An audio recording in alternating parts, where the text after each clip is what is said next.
Bonjour ou bonsoir selon l'heure à laquelle vous écoutez ce message. Je suis le pasteur Estelle Djingué pour l'église Jésus-Christ, Roi des Nations. Gardez le sourire. Oui, gardez le sourire. J'ai vu un montage photo qui m'a beaucoup interpellée. C'était l'image d'un homme qui vraisemblablement voulait témoigner de sa transformation après que Jésus l'ait délivré de la drogue. Dans le premier cadre de la photo, on voyait le monsieur avec un visage tout sombre, assez effrayant, la tête un peu rabaissée. On aurait presque dit un zombie, un peu comme on voit dans des films d'horreur. C'était évident que ce monsieur n'était que l'ombre de lui-même. Dans le second cadre de la photo, à droite, on voyait le même homme, bien habillé, souriant, la tête et le buste relevés. Son visage était beaucoup plus clair et sa peau lumineuse.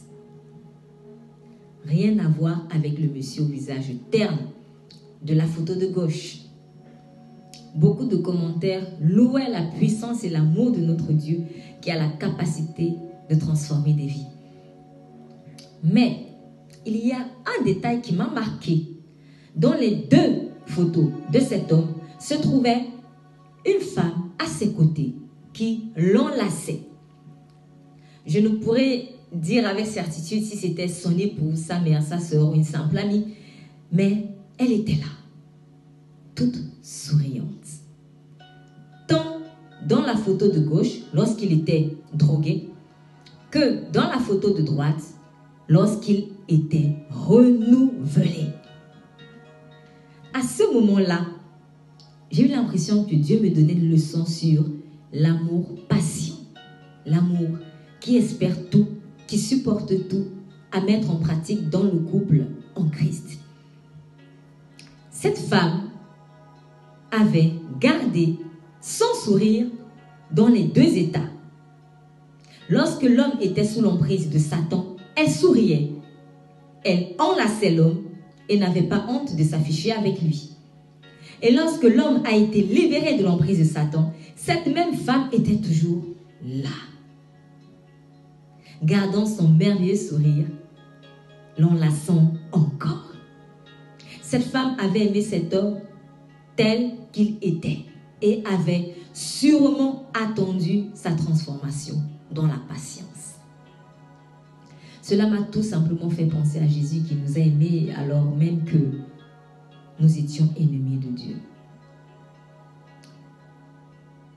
Nous ne nous en rendions pas souvent compte, mais Jésus souriait rien qu'en nous voyant, car il nous connaissait avant même que nous ne soyons conçus dans le sein maternel. Psaume 139, verset 16. Quand je n'étais encore qu'une masse informe, tu me voyais. Dans ton livre, tu avais déjà noté toutes les journées que tu prévoyais pour moi, sans qu'aucune d'elles ait pourtant commencé.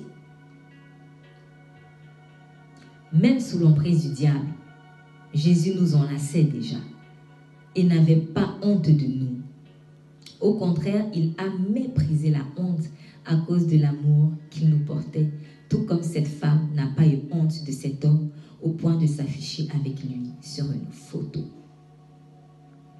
Jésus aussi s'est affiché avec nous sur la croix, alors que nos âmes étaient encore hideuses.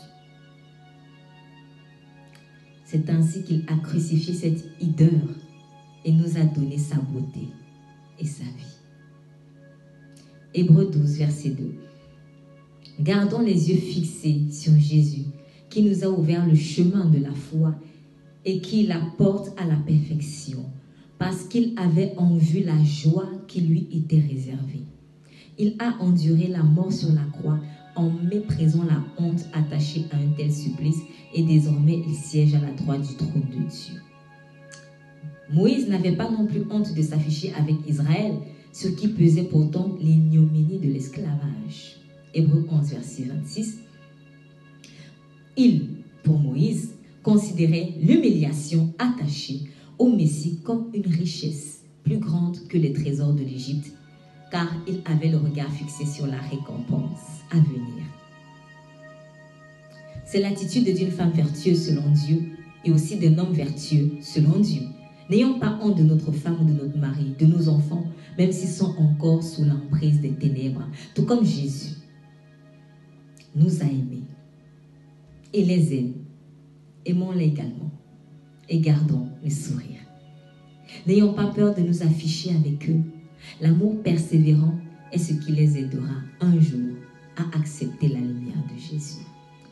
Nous serons ainsi à l'image de notre Seigneur. Jusqu'au bout, gardez pour eux le sourire.